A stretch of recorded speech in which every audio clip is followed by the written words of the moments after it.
The Negro speaks of rivers. I've known rivers. I've known rivers ancient as the world and older than the flow of human blood in human veins. My soul has grown deep like the rivers.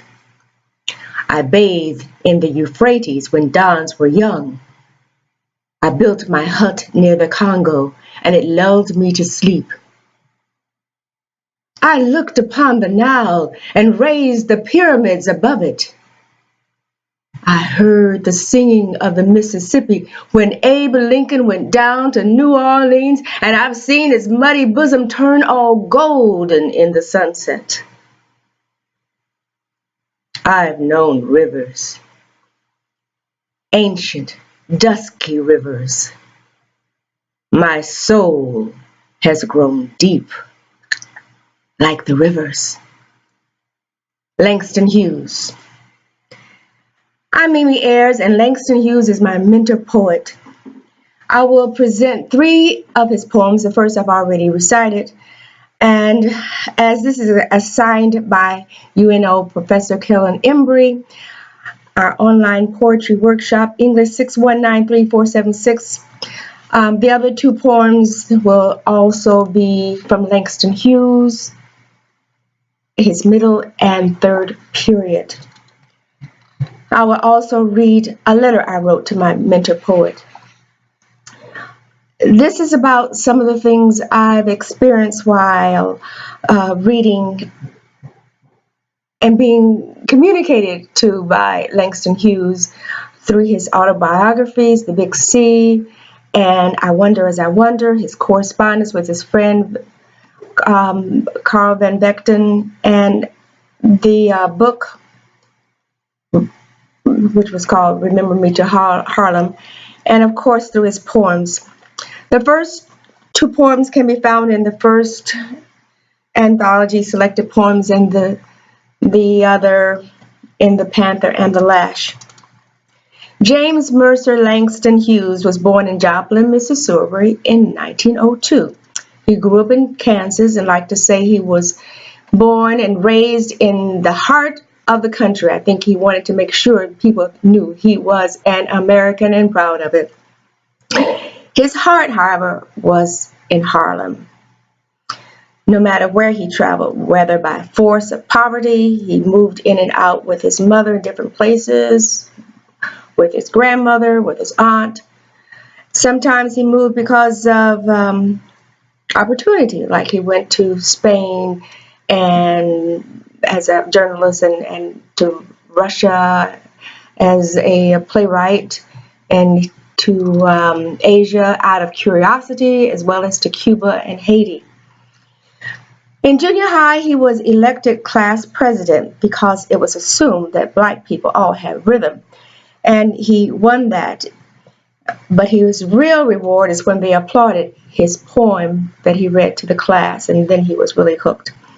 After graduating from high school, he takes a train ride to Mexico, where his father lived. He had visited him the summer before, and now he was going to spend a year with his father, essentially to get money out of him, so that he could go really to Harlem, but he would try to finesse his way into the money so he could use it. But anyway, he goes chugging along the side of the Mississippi River, and he remembers what his grandmother used to tell him about slaves being sold down the Mississippi. And whether you remember, he writes, is on the back of the envelope or the back of the letter itself from his father, he wrote that poem, A Negro Speaks of Rivers. What I find so amazing with all the hatred he had of his father, because his father hated black folks or anybody poor and colored, Hughes should write such a stunning love poem to his people. The Negro Speaks of Rivers is a poem of 13 lines with 8 complete sentences. Lines 3, 9, and 10, instead of using an enjambment, uses indents to continue the sentence in poetic lines. The speaker, as identified in the title, is the embodiment of the Negro people. The speaker, the Negro that knows rivers in lines 1 and 2 geographically, will also be shown to know rivers metaphorically, lines 4 through 13. The fourth line compares how deep his soul is to the depth of the rivers, and then he begins to tell why. I, the Negro, bathe in the Euphrates, line 5. Immersion in this particular body of water is symbolic because it is the river which has been called the birthplace of civilization. The people rise from sleeping in a hut near the Congo, line 6. The world's deepest river, which is located in Africa, to building the grand pyramids above the Nile, tombs of the pharaohs and royalty, of line 7. Then the speaker brings us to the American continent with I heard the singing, line 8. You can't talk about black people without talking about music. Then speaks on slavery figuratively with Abe Lincoln, line 9. New Orleans, when he mentions New Orleans, that's some music and poetry in itself. And the Mississippi's muddy bosom conjures up an image full of darkness, then contrasts and transitions to a warm, rich light in a golden sunset. Line 10. Lines 5 through 8, I bathe, I built, I looked, I heard, puts the Negro at the river, and progressing actions is like the swell of the waters. I think I've seen in line 9, as opposed to looked in line 7, gives the speaker a more personal, sensual presence in line 10. Line 7 repeats lines 1 and 2 for emphasis and clarity. I've known rivers, experienced these mystical, dark, dusky rivers throughout history, line 12. The poem ends, line 13, with the declarative statement repeating the line 4, this time in conclusion to tell why my soul has grown deep like the rivers. Hughes was a documentarian, a journalist, an essayist, a biographer, a novelist, wrote stories and articles for magazines, children's poems and stories. He was a playwright, a translator, and an activist. We know him best as a poet. Of his poetics, he says he was influenced by Paul Laurence Dunbar, as am I. I have one of his oldest books, as we can see in his writing in vernacular for Harlem, and as well as his Southern Negro dialects. And he was also influenced by Carl Sandburg. He's the one who introduced him to free verse. For 5 decades, Hughes was a witness to the African American experience and wrote many controversial poems like Cross on Miscegenation that starts out, my old man's a white old man, my old mother's black, and ends with wondering what his fate will be, being neither black or white. He wrote about the Scottsboro boys who were accused and found guilty of raping 2 white women. One recanted, but they still spent years on death row. His poem Justice speaks about them in a particularly succinct way. His rhymes seem incidental and necessary to the imagery. That justice is a blind goddess is a thing to which we black are wise. Her bandage hides 2 festering sores that once perhaps were eyes. In the book of correspondence between the two, Remember Me to Harlem, Hughes and Van Vechten write about the goings-on in Harlem, Hughes' writings, various adventures, and gathering archival material for the Yale Library. Hughes offered recommendations of up-and-coming black artists to promote, and later for Van Vechten to photograph for posterity. Hughes said he was tone deaf, but he knew music, especially the blues, and a lot about folk and jazz, because he would give fine pieces and pass them on to the Lomax. Blues and jazz underscore those symphonic long poems like A Montage of a Dream Deferred and Ask Your Mama. It's one of his later pieces. Much musical collaboration is invited in those pieces, and thank goodness they can be read as pure poetry, as one long poem, or picking out individual pieces. One of them you probably are more familiar with is Harlem 2. That was the second Harlem poem he wrote. That begins, What Happens to a Dream Deferred. The second poem I'm going to read is representative of the middle period. It is taken from this montage.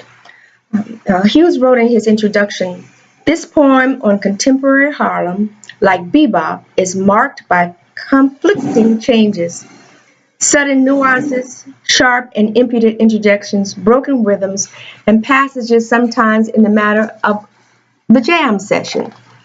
Sometimes the popular song, punctuated by the riff, runs, breaks, and distortions of the music of a community in transition. A Montage of a Dream Deferred by Langston Hughes. Good morning. Good morning, Daddy. I was born here, he said. Don't be deceived by the happy opening greeting. Good morning, Daddy. The poem sets up the montage to tell the reader what's going on. And it is not the Harlem that he knew when he was coming, and it is not the Harlem of the Roaring '20s. I was born here, he said. He indicates he's an elder. Watched Harlem grow until colored folks spread from river to river. Across the middle of Manhattan, from the Hudson over to the Bay. Out of Penn Station, dark tenth of a nation. Planes from Puerto Rico, where they came from. He goes on, and holds of boats, Chico. Up from Cuba, Haiti, Jamaica, in buses marked New York. From Georgia, Florida, Louisiana, to Harlem, Brooklyn, the Bronx, but most of all, to Harlem. Dusky sash across Manhattan. Dusky is another word he uses frequently to describe the colored mystery, I think. I've seen them come, expectations, dark, wondering, wide-eyed, dreaming, constantly repeated throughout his poems, dreaming. Out of Penn Station, but the trains are late.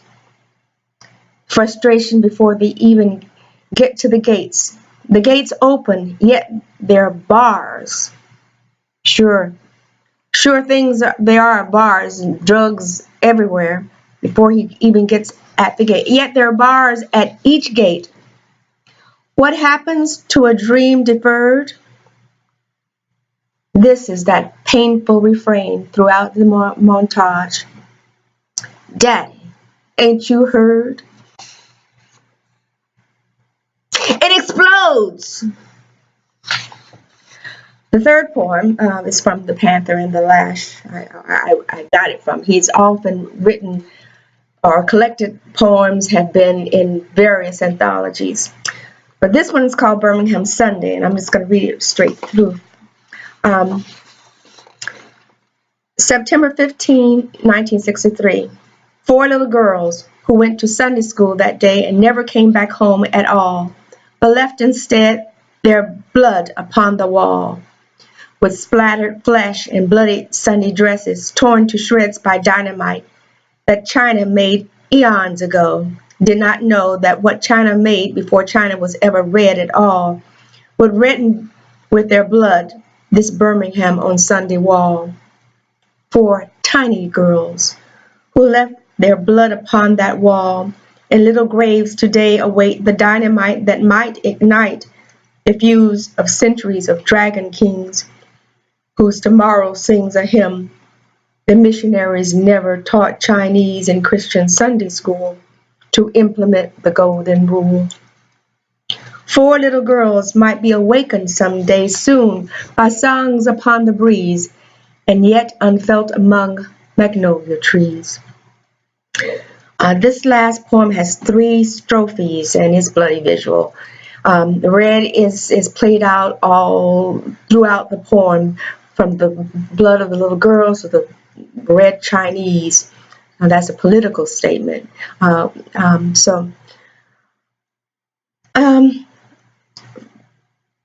Four Little Girls starts out with the first strophe, and then the third strophe is tiny little girls.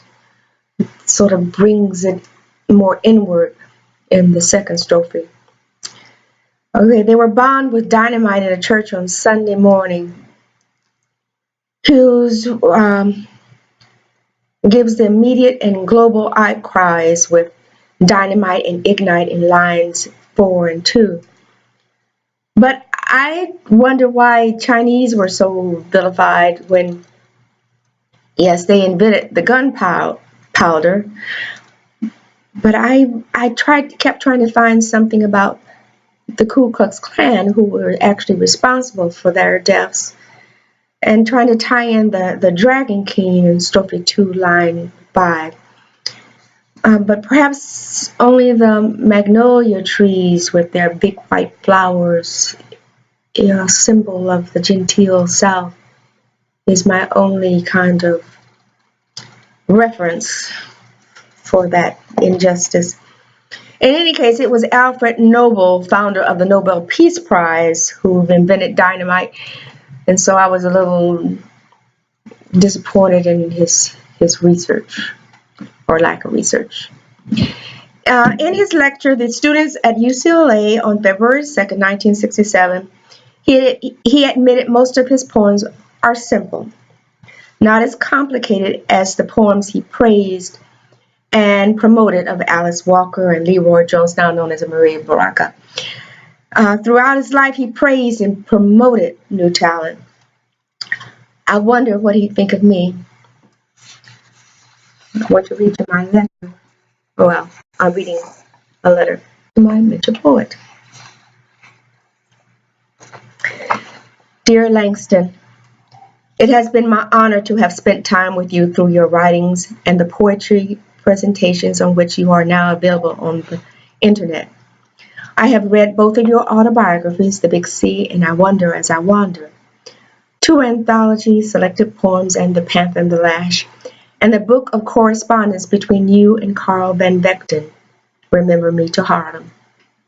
Modern technology has preserved many of your poetry readings, including the presentation you gave at UCLA in 1967. Your voice remains an important part of the American and especially the African American culture and experience. The poem I most closely associate with you is The Negro Speaks of Rivers. I sung the Margaret Bonds arrangements in a community chorus, so we worked long and hard on it. You say you couldn't carry a tune, but there is so much melody in your poetry. I think I was drawn more to those early poems of the 1920s, maybe less so to the jive and bebop poems of the 30s and 40s. My favorite poems are still Mother to Son, I Too, and My People. Harlem and Jim Crow was such a major part of your life and times. It's no wonder you wrote so many poems on them. Jim Crow comes back now more so in the form of police brutality, and I felt compelled to write as boldly as you do. As an activist, you used your early poem Justice to bring attention to the false imprisonment of the Scottsboro boys in the 1930s. And in a later poem, you spoke out against police killings in Death in Yorkville, James Power, summer 1964, which starts out, How many bullets does it take to kill a 15-year-old kid? One of the lines from my protest poem is, "Legal gun robbed me of my firstborn son." I know, it's hard to believe over 50 years and we're still writing about police brutality and killings of so many black men too young to die. I struggle to be as open and socially conscious as you and still find the lyricism in the line. Perhaps because you found your calling so early in life, you're better able to craft a poem with the subtleties of paradox and wonder. You had a notebook full of poems, you said, before you graduated from high school. I've only been writing what I hope can be called poetry just over a year. Even as a playwright, which I am also, your work is based more in the language of poetry. I hope to use your poetry as a good reference for me to be grounded more in the language. On a lighter note, one of my classmates writes haikus, a prose and haiku combo, and I thought about your children's poetry. I wrote a haiku for my grandson, lately revised to be "Lost in brown orbs, find rebirth, our story, buds on branch." Now he might get buds on branch, but probably not the other. Consonants actually mess up a haiku. You said of your early poems you did little revision. It was largely as it came to you. I can tell by your notations this changed with your jazz pieces, Montage and Ask Your Mama. I'm constantly revising for clarity. I'm not as hip to jazz, though I was inspired once by a great jazz singer here in New Orleans. I found many poems in your middle period disconcerting and contrapuntal to my own rhythm. Poems like Midwinter Blues, in which a man leaves his woman in the cold without any coal, or the passive-aggressive poem of Magnolia Flowers, which ends with, "Excuse me, I didn't mean to stump my toe on you." One of the lines in lyrics you wrote for 1940 review seemed to capture the essence of your writing for me then. "I'm America's young black Joe, manly, good-natured, smiling and gay. But my head ain't bending low, I'm working proud, I'm speaking out loud." The old rhythm of lift that bell, tote that barge, and noise is what I heard. The impact of loss was great, and I thought we two should part. It hurt. I wanted your poetry to inspire, enlighten, guide me, and I couldn't follow your lead. Still, I wanted you to know how dearly I valued you. This is an excerpt of the poem, Grateful, I wrote to you. Grateful to have had you in my life, to have shared a melody or two, to have known the red diamond in the crown, the most rare and expensive gem. Grateful, and yet my chest aches, my nostrils flare, my eyes cloud with liquid salt. For what I hoped to be turned out to be not for me. So grateful you graced my life, but you bring me more blues than joy. Eventually I went back and refocused on your poems, and it was the rereading of A Montage of a Dream Deferred that brought me back to my senses and to you. I am now humbled by your genius and stance on issues and the comfortable and poetic way you comment on society's ills. I can't write like you, but I look back over your poems and I find my poetics are not so far away from yours. I've been struck by phrases you've written and thought. I wrote something like that. We are decades apart and so different. The Depression, great and small, gave us some of your sad blues poems and some hopeful affirmations, as in history.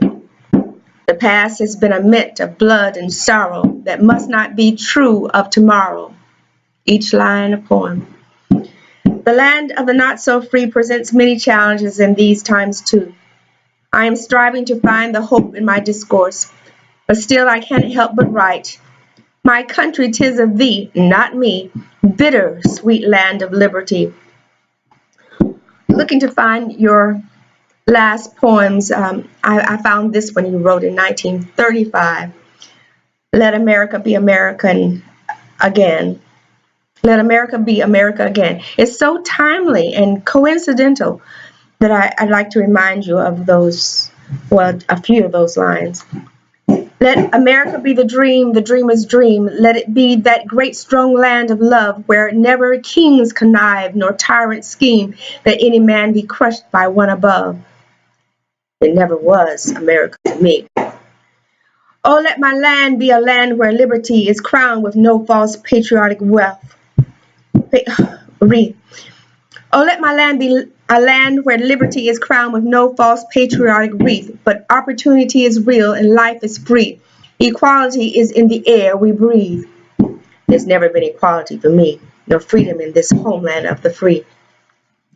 Say, who are you that mumbles in the dark? And who are you that draws your veil across the stars? I am the poor white, fooled and pushed apart. I am the Negro, bearing slavery scars. I am the red man, driven from the land. I am the immigrant, clutching the hope I seek, and finding only the same old stupid plan of dog eat dog, of mighty crush the weak. This now may be my favorite poem. I will continue to search for more of your poems, and since I am a playwright, your plays as well. I will also follow your advice to seek out new and diverse poets and other writers to inform, enlighten, and entertain. I remain gratefully yours, Mimi. CC Professor Carolyn Henry. Since Langston died in 1967, maybe he'll respond to my letter in a dream. Thank you.